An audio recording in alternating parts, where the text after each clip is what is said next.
Étant donné que j'essaie de donner un maximum de liberté à mon chien lors des promenades à la campagne, je la garde constamment sans laisse. Et ça fait que le seul moyen que j'ai pour la garder en sécurité, c'est sa capacité à m'obéir. Et on m'a posé plein de fois la question, est-ce que pour avoir un chien obéissant, il faut être très strict ou utiliser simplement le renforcement positif? Eh bien pour moi, en fait, ces deux notions, elles ne sont pas du tout incompatibles. Je pense vraiment que les dérives, elles arrivent quand on commence à utiliser des méthodes coercitives. Parce que même si parfois ces méthodes, elles fonctionnent, et je dirais même que dans certains cas précis, elles fonctionnent mieux que le conditionnement opérant. Ce qu'on oublie souvent, c'est que ça a un prix qui peut être très négatif pour nos chiens. Et ça va être la question d'aujourd'hui. Est-ce que le fait d'être strict avec son chien va nous aider dans son éducation? Et vous verrez que la réponse, elle n'est pas si simple et elle peut même être un peu surprenante parfois. Et le problème, c'est que si on compare l'éducation coercitive et l'éducation par le renforcement positif, il est vrai que parfois, lorsqu'on utilise le renforcement positif, nos chiens peuvent ne pas obéir. Alors que la méthode coercitive, elle oblige le chien à agir, il n'a pas le choix. Donc si on reste sur ce postulat-là, on peut se dire que la méthode coercitive est du coup beaucoup plus efficace. C'est pas totalement vrai. D'ailleurs, si ça vous intéresse, j'ai fait un guide sur le clicker. C'est un petit guide qui va vous montrer comment j'ai éduqué Mia et comment je fais pour modeler des nouveaux comportements via le clicker. C'est un outil qui est très utile au début et dont vous aurez de moins en moins besoin avec le temps. Et pour moi, l'éducation positive, elle marche avant tout à la motivation. Je vais motiver mon chien à réaliser un comportement en le récompensant. Et pour moi, le seul risque, c'est de ne pas réussir à lui faire la commande. Parfois, il va trouver des choses qui sont plus intéressantes pour lui que la commande que je lui donne. La solution de ça, c'est donc de créer beaucoup d'automatismes, de l'habituer à obéir à chaque sortie, de travailler constamment la répétition de ses exercices, mais également de l'exposer à un maximum de stimuli extérieurs. Et c'est pour ça que la promenade permet du coup de s'exposer à d'autres stimuli. Et parfois, on ne sait pas pourquoi, mais même si on utilise le bon timing, si la commande est parfaitement exécutée et que notre chien il a l'écoute, il ne va pas obéir. Et c'est dans ce cas-là, si notre chien on lui laisse cette possibilité de ne pas obéir, et qu'on comprend qu'il y a une raison pour laquelle il n'obéit pas, c'est là qu'on écoute vraiment son chien et que le renforcement positif est intéressant. Et moi j'ai plein d'exemples à ça,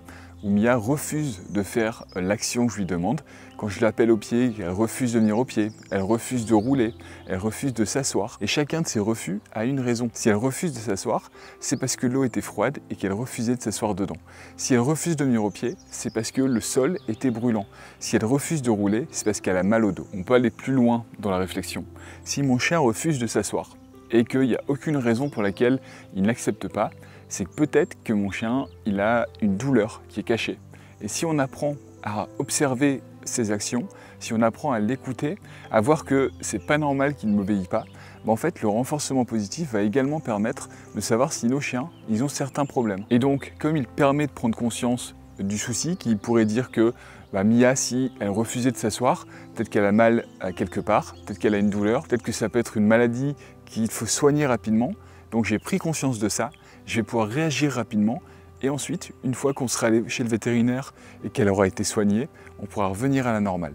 Avec une méthode coercitive, on ne laisse pas le choix à notre chien. Et c'est une des raisons pour lesquelles je suis persuadé que c'est l'une des meilleures méthodes d'éducation, parce qu'elle prend en compte le fait que nos chiens ne sont pas des robots. Notre rôle, à nous, c'est d'écouter nos chiens, de les observer, de voir ce qui peut aller, ce qui peut ne pas aller. On est vraiment sur un système de coopération et pas un système de dominance. Et ce que j'aime bien avec cette méthode, c'est que, en général, si mon chien ne va pas obéir tout de suite, ne va pas être assez rapide dans son exécution, ne va pas obéir parfaitement, c'est pas grave. Parce que je lui laisse également le choix à l'erreur. Mia, je ne l'oblige pas, je l'incite à réaliser une action, sauf dans certains cas précis, s'il y a une voiture qui va arriver, s'il y a un danger imminent et qu'elle refuse de revenir au pied rapidement, là il peut m'arriver d'hausser la voix et d'utiliser un marqueur négatif qui vont faire que mon chien va revenir vers moi beaucoup plus rapidement. Et si vous utilisez une méthode coercitive, le problème c'est que votre chien va obéir, mais vous ne prenez pas en compte ses besoins physiologiques.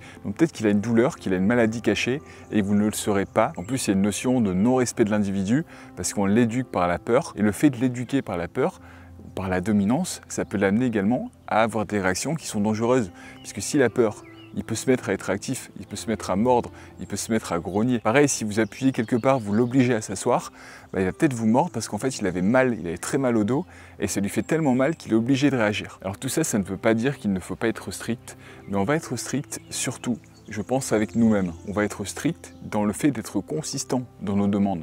Si Mia, elle doit répondre à une commande, si je lui demande « Mia, assis ?» eh ben, je sais que le assis, c'est toujours le même geste, c'est toujours la même dynamique, c'est toujours la même voix que j'utilise, et c'est ça qui fait qu'elle va réagir rapidement. Si je lui demande « Mia, fais la belle ?»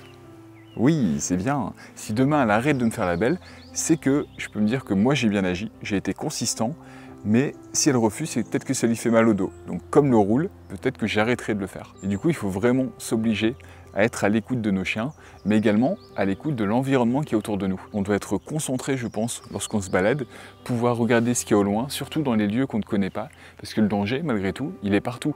Demain, il peut y avoir un chien qui arrive au loin, il peut y avoir un chien réactif, il peut y avoir un animal sauvage, il peut y avoir une falaise, et tout ça, c'est à moi, en tant que maître, c'est moi qui suis responsable d'observer mon environnement pour ne pas mettre en danger mon chien, mais pas le mettre en danger ce qu'il y a autour de nous. Et je pense qu'un bon système pour éduquer son chien, c'est de se dire qu'on va essayer d'en faire moins, mais on va essayer de le faire mieux. On va essayer d'éduquer nos chiens le plus possible, chaque jour, et du coup, on va utiliser une action qu'on fait constamment, qui est la promenade, pour éduquer notre chien pendant cette promenade. Il y a tout un système où on va suivre une logique pendant la balade, pour que notre chien, il travaille sur sa réponse aux commandes, sur sa réactivité, sur sa gestion de son énergie, sur son bien-être également, sur sa sociabilisation. Tout ça, ça va nous amener un chien qui est équilibré et qui répond bien lorsqu'il y a des stimuli extérieurs. Une autre chose que vous pouvez utiliser, c'est le fait de vous dire que je vais utiliser le renforcement positif, mais je ne vais pas que chercher à être que dans le positif à 100%, parce que ça peut pas toujours marcher. Et du coup, ce que je fais, moi, c'est 95% des cas, c'est du renforcement positif, et 5% des cas, j'utilise des marqueurs négatifs. Si mon chien n'agit pas comme je veux, s'il se met en danger, je vais simplement lui faire le bruit chut, qui fait réagir Mia tout de suite. Elle comprend qu'elle a fait quelque chose qui ne va pas, et au bout de quelques secondes, c'est passé et on continue notre balade. Voilà, j'espère que cette vidéo va vous aider dans l'éducation de votre chien. Vous voyez qu'il faut être strict, mais pas forcément dans le sens où on l'entend d'habitude. Moi, je vous remercie d'avoir regardé cette vidéo. Si la vidéo vous a plu, n'hésitez pas à la liker et à vous abonner. Et moi, je vous dis à très vite pour la prochaine vidéo. Merci, au revoir. On retourne se promener? Allez, viens, on y va. Ouais.